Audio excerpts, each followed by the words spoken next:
I'm Joshua Bardwell, and you're going to learn something today. Today, I and my friend Xavier here are going to build a micro quad. And we're going to do it using the HGLRC Zeus, an F4 flight controller, a 20mm F4 flight controller, and ESC all in one. Stay tuned.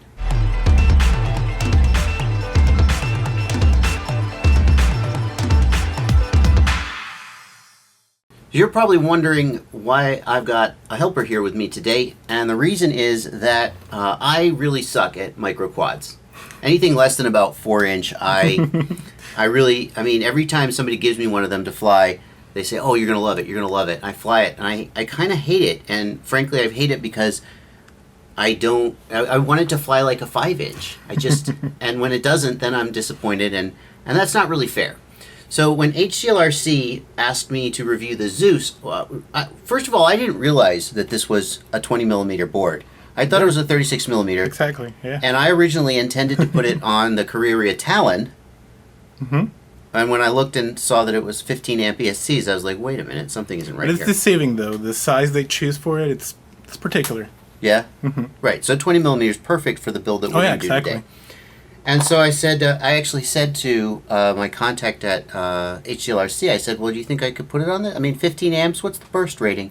And he said, sure, go for it. And I was like, I don't know. Let's do so this. I called this guy up because you fly micros. Yeah. Like, you practically fly, you have a 5-inch, right? I have a 5-inch, but I usually fly 3-inch. 3-inch is your favorite. Mm-hmm. And in fact, we'll go out and we'll all be racing around the racetrack, 5-inch, Exactly. 70 miles an hour, and all of a sudden, he's my 3-inch. He's flying the same course. Yeah. The same course Yeah. we're all flying, and they're pretty fast. They're fun, yeah. Yeah. They go pretty fast, and yeah. So when it came time to do a build for a micro, I said, I'm not going to do it. I'm going to call this guy, and he's going to do it. So we're going to do it together. We're going to build this quad. Let's look at the parts that we're going to be working with. So obviously we've got the HGLRC Zeus, and that is kind of the focus of this review because this HGLRC sent this to me, asked me to review it. We're going to show you how to build it. We'll talk about the features that it's got as we build it.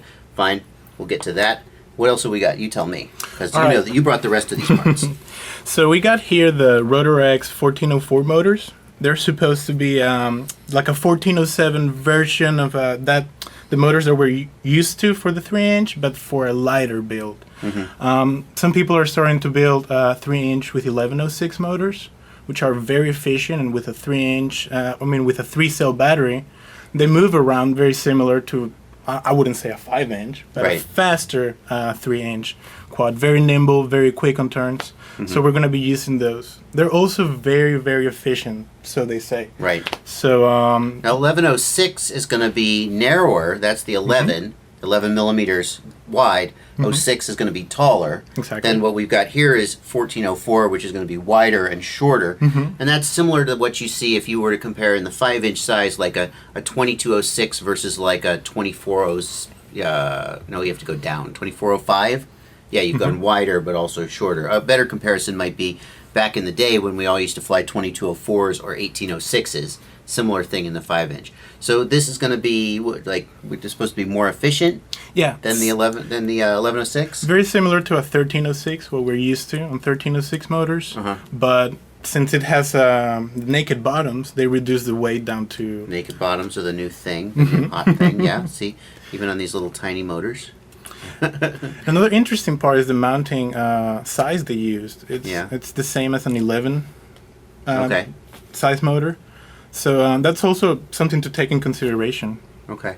Go ahead. And the part that sticks out the most is the way they mounted the propellers. Yeah, yeah. So they've got a custom prop mounting. We could take a look at that when we get closer to the end of the build, but you don't actually screw it on, do you? It just locks in. So they say, yeah, we're going to try that. See what happens. Okay. So then we've got, this is the Eachine ATX03, and this is, when I did my VTX roundup, people really kind of were mad at me for not including this one, and because I'm not into micros, I had never heard of it, but it turns out a lot of people fly this little guy on a 5-inch. If you're racing, what is it, do 25 and 200, or just 25 and 200. Goes 25 and 200 milliwatts. It weighs like, a gram, I don't know, something, not very much, and and it's a really solid little transmitter, so good. Some people were running this video transmitter at the Mega DroneX days Yeah. this past weekend. Yeah. And So yeah, it's Megadrone- race capable. Megadrone X. You went to Megadrone X? No, I didn't. I wish Oh. I would have. Yeah, Megadrone X is a race. It's in Kentucky, right? In a big. Is it a salt mine? It's a big limestone. Limestone mine. Yeah. Yeah, and they build a race course in there. The only one, and if you go on YouTube and look up for the, what is it called? Drone X? Megadrone X. Yeah, look up footage of it. It's well worth it. The only race course I've ever seen that compares to that is there's a salt mine. That's why I thought a salt mine in Romania. Exactly. Oh, I've seen that one. That is insane. Insane. You got to Yeah. look that one up if you can. So, okay, so then you brought me this, and this is, I've been hearing things about this. This is a Caddx. They're making cameras. They just started making FPV cameras. I think they've been making security cameras for a while, and I don't know. Is it any good? Have you used it? I haven't tested, but somebody pointed it out the other day and said, "Hey, they're on sale. Grab them while you can." So How much was it? I think that one was on sale for $25. 25? Yeah, I That's think. not bad. You'll pay 30, 35 Yeah. for a run camera Fox here. So that's interesting. But no comments on whether it's good or bad. Leave your comments down in the video. I always say down in the video description. Down in the comments. Leave your comments down there. If you've used this, tell us what you think of it. And then the frame. Obviously, this is obviously an XM Plus, right? Nothing really to say about that. And then the frame. What do we got here? So we got an Eclair, the 3-inch version by AirBlade UAV. It's a very lightweight frame. Kind of go together like that. Exactly. Yeah, go ahead. It's very sturdy. I've seen videos people crashing it. They also use this backpack for the back of the frame, where you can put an antenna. It has an antenna mount. It's got a beeper mount. This is a mount for an Axie. If you were going to do a Luminaire Axie, it's a pretty decent antenna, and they make a version with a UFL connector on it. So in other words, there's no big thick coax. There's just the Axie. There's some little thin coax and a UFL connector, and it connects straight to this. But then the problem is, if you don't have the big thick coax, what holds it in place? It's just flopping around. And in fact, some racers just zip tie it like to the underside of their arm, and they're like, I don't care. But you can also 3D print something. That's what this is for. It kind of sockets down in Exactly. there. Yeah. Good.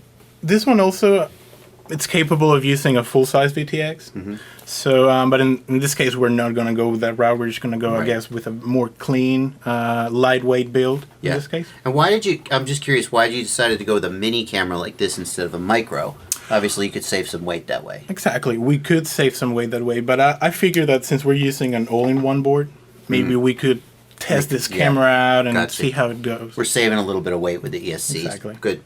All right.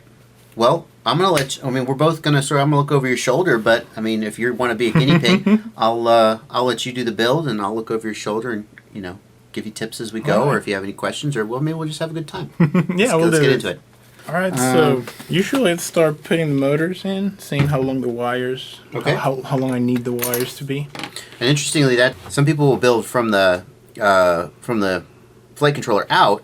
Some people build from the motors in. So you're a motors in guy. So you're gonna need what? You're gonna need to to mount them. What size screws do they have? I think those are M2. 1.5 millimeter. I believe so. I'll be the scalpel nurse. I'm gonna pull while you're doing that. I'm gonna pull out this, which is the little wiring sheet for the Zeus. All right. It's underneath the this. So maybe some people were like, I didn't get that. Well, maybe you actually didn't just know it was in there. But it's a little pinout diagram for it. I'll start studying that. These motors are tiny. And I've built a couple 3-inch quads, but 1407 motors, since they're a little beefier. Yeah. They also build these motors. I don't know if you noticed. Like that. So you have to push them a little bit to make them straight. Yeah, I see that. The wires are they protrude downward a little bit. Oh, I see. Is it glued? Is it epoxied? It looks like there's even a little bit of glue. Oh, there is. There's some epoxy or something there. Oh, that's good. I guess that's good because it's reinforced. Mm-hmm. Yeah, you can see right there. It's a little bit. You got a little bit of epoxy here, or some kind of. It's clear, or maybe it's black. I can't quite tell, but there's some kind of reinforcement there, and that's got to be good, right? I guess you're probably going to want to install the flight controller next, so you can get the length of the wires right. And we'll need to find which way is front. Yeah, the front-facing arrow is right here, so that's always going to face toward the front of the quad. And presumably this is also the top intended to be, so And which way is front on this guy? Actually, it's whichever way you want. Symmetrical, Yeah, huh? So it it's doesn't symmetrical. matter. So I guess we're going to need to... We got some standoffs here that came with the frame. All right. Oh my God, those Does it come with a so capacitor? tiny. Yeah, it does. It comes even with a little capacitor. Interesting. For noise. That came with the flight controller. Yeah. That came with the flight controller, not the frame. Yeah, it comes with a little capacitor. Personally, I don't always install those unless I feel like I need them, but, you know, we'll see. All right, go for it. All right, do you have I'm pretty sure we're going to need M2 screws? Really? No. What about... I we didn't count. I use totally spare motor. totally Are those thought M2? for a second they were They are M2. M3 holes. These look like M3 holes on the frame. Hang on, we'll check that. No, it's not going to go through. Can we use the extra motor screws? Is that enough threads there? Would you be happy with that? Maybe a little, if they were a little bit more, maybe. I don't know what you know what I've got M2s? I have some M2s in my, the Chameleon uses M2s. Can we just use an M3? Because I have M3s. No. No. No, that's not going to go. So, okay, so it's got to be M2s. We'll figure it out. Let's look through here. This is the Armitan Chameleon spare parts. Those are clearly too long, but there are some short ones. I don't know if that's any longer than the ones we already have. No, it's the same. So let's build this one. Ahead. Let's build this one with the extra motor screws. Thank you for providing extra motor screws. We should have just enough. We'll go ahead and build it with those, and then if you need to put longer ones in later. All right. It ain't like we're gonna fly it tonight, so we can get it. It'll be easy to swap those out after the fact. Let's see. The size is 35 by 32, so it's almost as big as a full-size 36mm flight controller. It's just the spacing is only 20 millimeters. Takes 2 to 3S input voltage. Got Betaflight OSD built in. I love that more micros are having Betaflight OSD. In fact, when I was out in San Diego, I met up with the Newbie Drone guys, and they showed me their new B-Brain 2 flight controller, and it is for like a tiny whoop-sized copter. And it has Betaflight OSD built in as well, which I love. Have you flown a B-Brain at all? No? I want to. Now for Tiny Whoop season that's coming. Yeah. I think have all of one. us have to get one. I have one. We should Ooh, try it. Yeah. That'd be nice. In fact, I'm trying to. This is not exactly secret, but it's not official yet. I'm trying to get Jesse Perkins. He drives through Knoxville or near Knoxville every so often. I'm trying to get him to come over and do a video with me. Come, Jesse, Because come. Yeah, exactly. Because I figure if anyone can teach me to appreciate Tiny Whoops, it's him, right? Mr. Tiny Whoop He's himself. so excited about them, and he loves them so much, and so many people do. I just feel like I must be missing something. So, the HGLRC has a 5-volt back. It doesn't have an amp rating here. 16 megabit black box, very exciting. Yeah, max current 25 amp, 10 seconds. Yeah, and then there's a bigger version of this coming out, which is actually, I think it's called the Titan. I'm not 100% sure about the name, but it's basically the same thing, but with like 30 amp ESCs or something. Exactly. Rated for like even a 5-inch. Yeah, and I think that's gonna compete. I guess the only thing out there that it really competes with, well, there's the KISS all-in-one flight controller, which has built-in ESCs and flight controller, but I don't think of that as much because I just don't fly KISS as much. I tried that one actually. You did? Yeah. Yeah? That was my first 3-inch build. Did I give that to you? Yeah, you did. I gave it to you. I gave you that. Yeah. I thought so. How was it? It was nice. I liked it. Yeah. It was simple. Yeah, easy build. But those then, were only like those were only like 18 amp ESCs or 14, right? Actually, that one was an earlier version that was only rated for like 11 amps. Oh, okay. So I was running 1306 Emax motors, and well, let's just say that they need a little extra kick to get there. Did it melt? No, because they have like they Current are limiting. limited. Yeah, that's right. They're limited. Yeah, KISS was doing current limiting way before BL Heli S has, or BL Heli 32 has current limiting now. Where if you try and draw more current through the ESC than it's rated for, it's like, nope, and it just clamps it off. Whereas most ESCs, if you try and draw more current than they're rated for, they're like, sure, take it, and then they melt, and then they light on fire. So it's nice. Yeah. It actually, in some cases, I've heard of it. Actually, people were flying with the current limiting on their BLHeli 32 ESC set too low, and when they would go to full throttle, it would kind of go surging as the ESCs kind of created an oscillation. So, yeah, Kiss all in one, and then on the Betaflight side, there's the Asgard. We have the Asgard from my Airbot, which it's the only one I can think of right now that's actually on the market. Yeah, then there's the there's another F4 all-in-one, but does it have ESCs? Yeah, it has ESCs. Who's it from? I'm pretty sure Ready to Fly Quads has a whole series of them. That is probably because they resell basically Airbot stuff. Yeah, exactly. So that's probably the same as the Asgard, just with a different name on it, I would guess. Yeah, one of them has a different layout. Okay. But I think the only difference is having OSD or not. Gotcha. I think those came out right when the time that everybody wanted to have OSD on their quads. That's why I changed from a Kiss build to Betaflight. Yeah. Because everybody was like, "Oh, you have to get OSD. You have to tune your quad with Betaflight OSD has been one of the reasons to go with. I mean, and easy. I know. You guys don't know how good you've got it. If you were running remember MWOSD? It was a pain in the butt to get it working. It was slow as dickens. And then every time you were constantly having to flash it, it was a pain to flash it. You had to change the config. You had to use a whole separate app, and what a nightmare. Yeah. I mean, it was okay. It wasn't like a night. It wasn't like, there are worse things in the world. But Betaflight OSD is so easy. So great. There's still people using that OSD you just mentioned on wings and other types of planes. A little easier to get in there, unlike when you're on with a wing, just kind of opened it up, I guess. You don't have a flight controller to fight with. Exactly. Yeah. I think we're going to need something to screw those, because those are tiny. Well, here's what I don't have any screw that size, but maybe you could use this little guy just to kind of grip it, twist it. You got a tools? Go for it. Oh, you're talking about for the nuts. I didn't even see that. Here, you may have your pick. I thought you were talking about something. You may have your pick. There we go.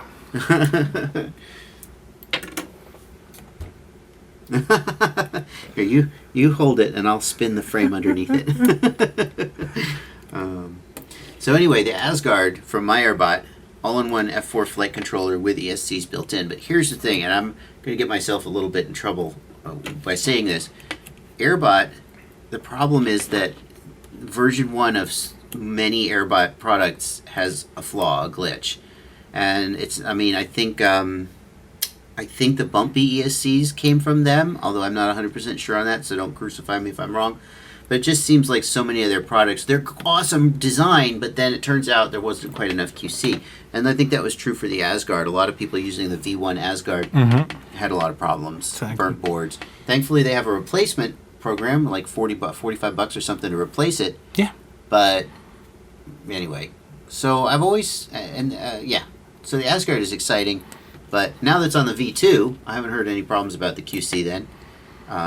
Cue the comment section filling up with people telling me I'm wrong. But it is exciting, I guess what I'm getting at, to see HGLRC getting ready to put out another 5-inch sized, serious big ESCs, 30 amp ESCs that can do, that's an all-in-one like that. Exactly. Even though the size, the dimensions they picked were a little... they were different. They were new. Yeah. A lot of people. I've heard a lot of people saying that they like it. It's a pretty clean build in the end. It's very low. The Asgard. Yeah. Yeah, a lot of people like it. I would just maybe your idea of spinning the frame. That's how I do it. I would just grip it like this, and then twist it. See, there we go. Just learn something.